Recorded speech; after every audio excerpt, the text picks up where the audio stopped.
मुख्यमंत्री लाडकी बहीण योजनेचे सर्व हप्ते मिळालेत आणि जे रखडलेले आहेत ते आता पुढच्या महिन्यामध्ये मिळतील अशी माहिती वस्त्रोद्योग मंत्री संजय सावकार यांनी दिली आहे। योजनेमध्ये ज्या महिला बसत नव्हत्या त्यांना अधिकचे पैसे दिले गेलेले आहेत आणि या सर्व गोष्टींचा आढावा घेऊन जे राहिलेले आहेत त्यांना या संदर्भात मदत करण्यात येईल असं मंत्री संजय सावकार यांनी म्हटलंय।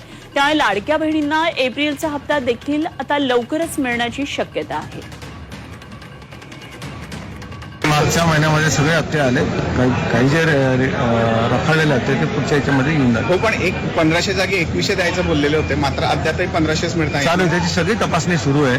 निश्चितपणे जी काही एक्सेस पैसे गेलेले होते की जे या योजनेत बसत नव्हते, जरी त्यांना हा योजनेचा लाभ घेतलेला, त्या सगळ्यांना बघून जे राहिलेले त्यांच्यावर निश्चितपणे वैयक्तिक मत किती, 1500 का 2100? चांगले जास्त दिले तर आनंदच, माझ्या बहिणींना जर मिळालं तर आनंदच होईल आम्हाला।